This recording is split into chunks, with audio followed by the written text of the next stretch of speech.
The sermon I'm about to read was written by Reverend Laura Horton Ludwig in October of 2024. These are not my words, but I will be reading them as if they are, and I do recognize myself in some of them. Some years ago, when I was serving one of our congregations near Washington, D.C., I was invited to go to a massive interfaith vigil on the Mall in support of climate action. I 100% believed in the need for this vigil. We needed a huge witness for our planet then, just as we need it now. I was excited that it was happening, excited that our climate action team and our lead minister were planning to be there. I planned to go too and seize this opportunity to be part of something big and important. And yet, whenever I thought about the climate vigil, I began to feel aware of this huge resistance inside me. The invitation arrived while I was at an intensive week-long training program, from which I would be getting back the day before the vigil. I also knew that the day after the vigil, I would be getting on a plane at 6 in the morning.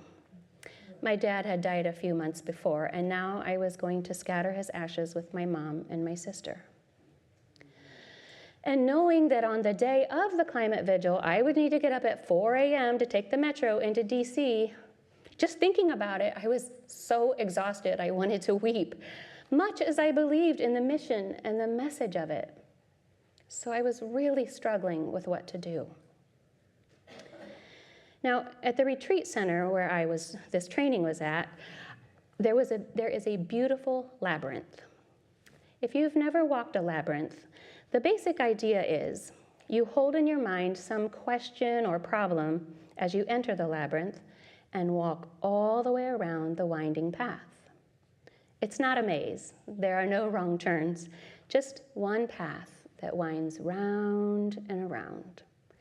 And when you get to the center, you stay there for a bit and wait and see if some insight or answer to your question arises in you. And when you're ready, you walk back along the path and let whatever insight came to you just sink in and integrate itself within you. I walked that labyrinth after dark had fallen one night.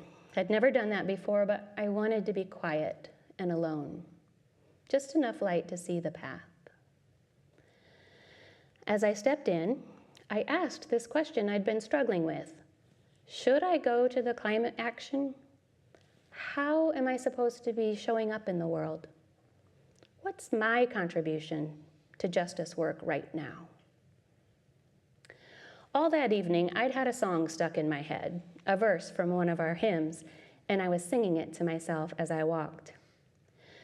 Come, Spirit, come, our hearts control, our spirits long to be made whole.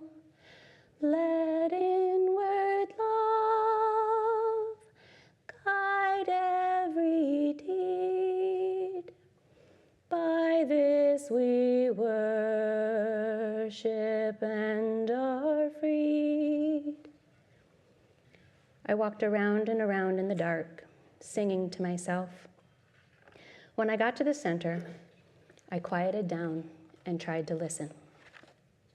Okay, I said to Spirit, I'm ready for some insight.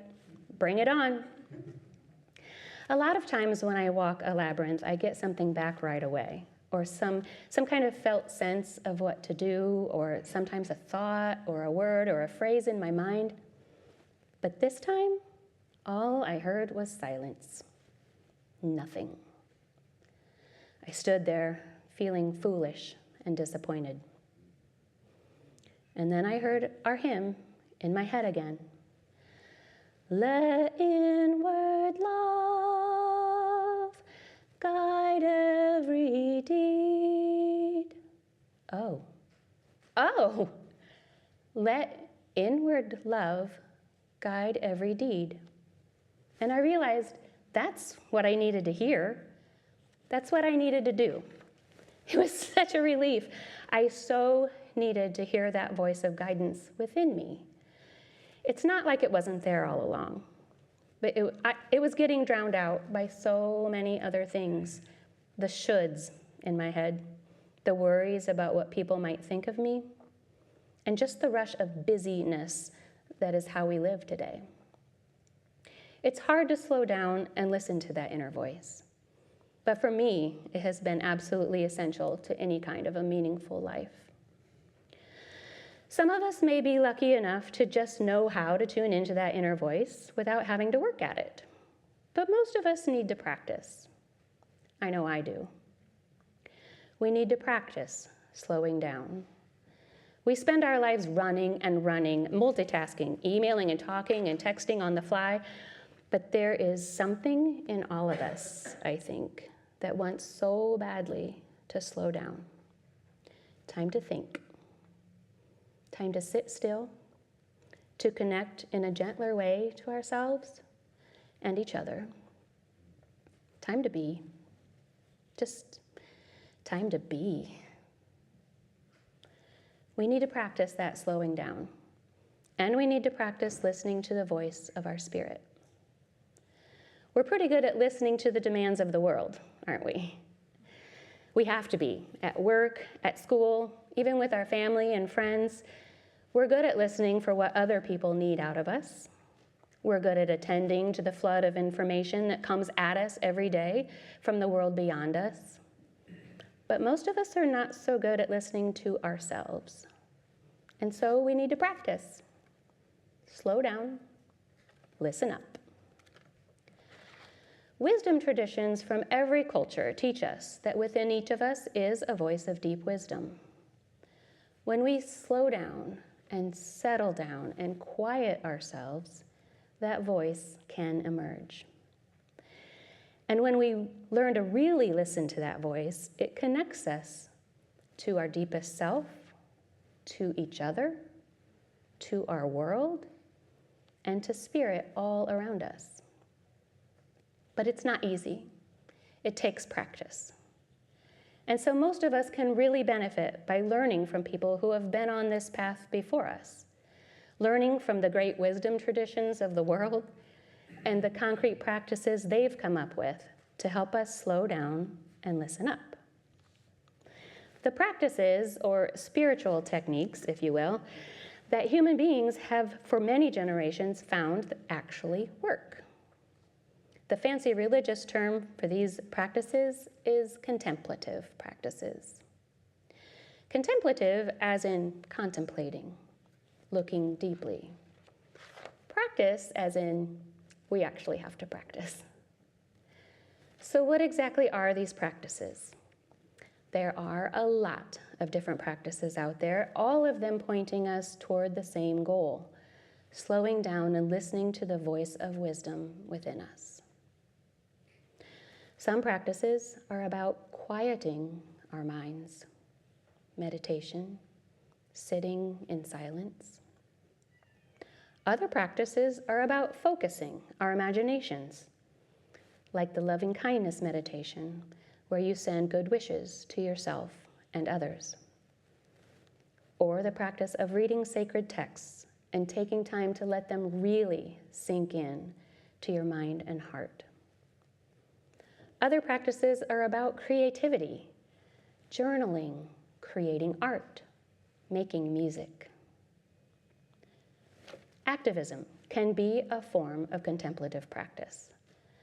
Writing postcards, making calls, showing up for a witness event, getting in touch with your deepest values and literally moving your body, spending your time and energy, and offering your presence in support of what really matters.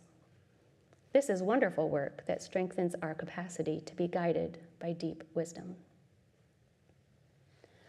Other practices are all about relationships, connecting deeply with other people, learning how to be with others in a way that invites each person's deep wisdom to speak. Many congregations offer groups like this, covenant groups, spirit circles, or any kind of small group where people commit to meet regularly and talk about things that matter. And what about the body? Physical practices can help so much.